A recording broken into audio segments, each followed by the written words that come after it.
नमस्कार मु alpha delicious cooking को आपण मानक स्वागत करुच्ची। आज मैं बनवाई जाऊँगी टमाटो आलूर गोटे रेसिपी जोटा को कहती आलू और टमाटो बाटी बसा। तो यहाँ बनवाई बहुत सहज उपाय हो जाए और कम टाइम रे भी हुए। तो खाइबा भी बहुत भल लगे। गरम भात पखाल कौथे भी आपको खाई पारे। जदि आपण मन पाखे परिवा नाही तो आपण ये बनईकी खातु आलू और टमाटो देकी बहुत जल्दी भी हो। चलो देखिए हम केमती बनईचु। तो मुझे बनवाई दीटा एमती मीडियम साइज आलू नहीं आ सहित 3टा टमाटो नहीं। तो टमाटो टिके बेसी रहिबो नले भल लगे। तो 3टा टमाटो नहीं और 2टा आलू नहीं ताको एबे हम कौन करबा ना काटी नबा। ये देखो आलू को हम पतला पतला करी पूरा काटी नबा।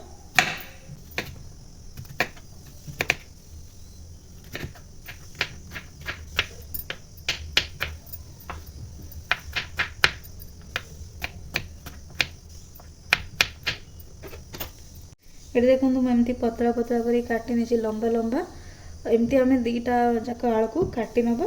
ये पतला पतला कर लंबा लंबा कर काटी नेबी। ये मुझे चपा छड़ेनी कहीं यहाँ नुआ आलू था से छड़ेनी। तो आप चाहिए चपा भी छड़ेकी नहीं पारे। सब काटिकी भल भाव धोई नबा। ये भी भल भाव धोई नहीं आम सेमती पतला पतला करके टमाटो काटी नबा। ये देखो टमाटो भी काटिदेली। तापर कौन करवा ना ये आम सब टमाटो आलू को भल भाव गलई नबा।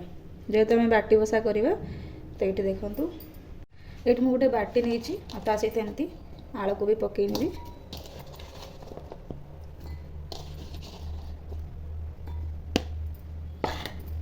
ये टमाटो भी देदेवी।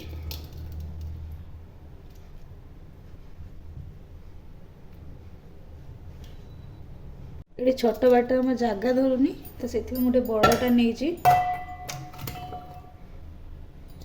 बड़ाटा नहीं आलू और टमाटो को मिसई नबा। एमें जहाँ पकेवा कथा पकई नबा।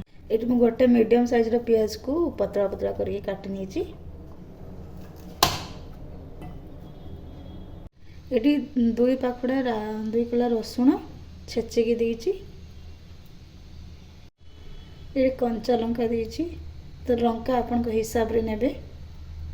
ये स्वाद अनुसार लुण मन रखिए। एतिक सब मसला मु केवल 2टा आलू नहीं से 2टा आलू देची। तो आपन जति क्वांटिटी रखिबे आलू से हिसाब रे सब किछि देबे। हल्दी पाउडर लंका पाउडर एटा अछि जीरा पाउडर। ये हमें सोरिष तेल देबे 2 चम्मच रे।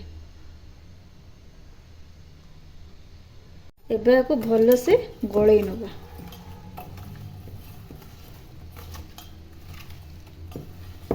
ते भल भाव रे गलईबे आर स्वाद ना सेते भल आसीबो।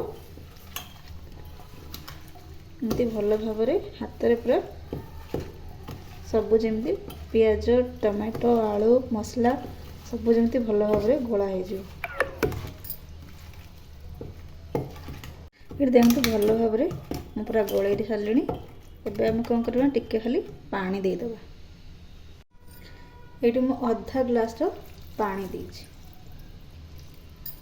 पानी देकी ताको भल भाव रे एमती गलई नबा। देखो यार केते सुंदर एबेठू कलर आसलानी। एटा ना मते तो बहुत ही पसंद। मु सब बेले अधिकांश टाइम रे एटा बनईकी खाए। एमती आप घरे निश्चित ट्राए करंतु बनातु आ खाई निश्चित कमेंट रे जणातु आपण मानकु केमती लागुची आलू और टमाटो बाटी बसा। ये चाहिए आप सोरिष देकी करि परिबे। मु सोरिष देनी तो चाहिए आप सोरिष मसला भी दे पारिबे। चलते एबे आमे आको बसई दबा। आमको गैस रे बसई नबा। ये आम गैस ऑन करबा। गैस ऑन करिकी गोटे घोड़णी देदेबा। देखिए एमती बसई देवा। ये मन रखिए गैस रो फ्लेम को लो फ्लेम रे रखिए।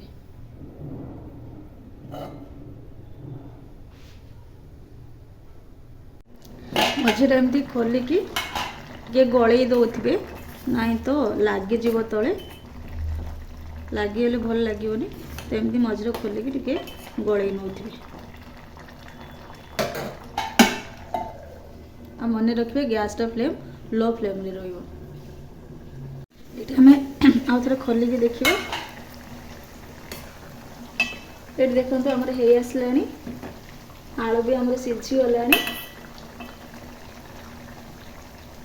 देखो आलू भी सीझीगला। तो यहाँ बिना तेल मसला जदि आपको तेल मसला खाइबा जो इच्छा हो एमती बनैकी खातु देखिए बहुत ही भल लगे। डाली गरम भात सहित आपको खातु ना तो पखाल सहित खातु बहुत ही स्वादिष्ट लगे। मते तो बहुत भल लगे। तो आपण मानक केमती लगे आप निश्चित बनइबे खाइबे और कमेंट रे निश्चित जनइबे। जदि एबे जाए मो चैनल को सब्सक्राइब करना प्लीज़ सब्सक्राइब कर दिंतु लाइक करूँ कमेंट रे निश्चित जनातु। तेबे हे आसलाणी आम आके कौन करवा ना बंद करदे। एबे आम गैस को ऑफ करदे। देखु केते सुंदर आमर आलू और टमाटर बाटी बसा हो जाइए। कलर भी बहुत सुंदर आसे सुंदर भी देखा जाउची। तो निश्चित एमती बनी खातु समस्त को दिंतु एंजॉय करंतु। रोची धन्यवाद।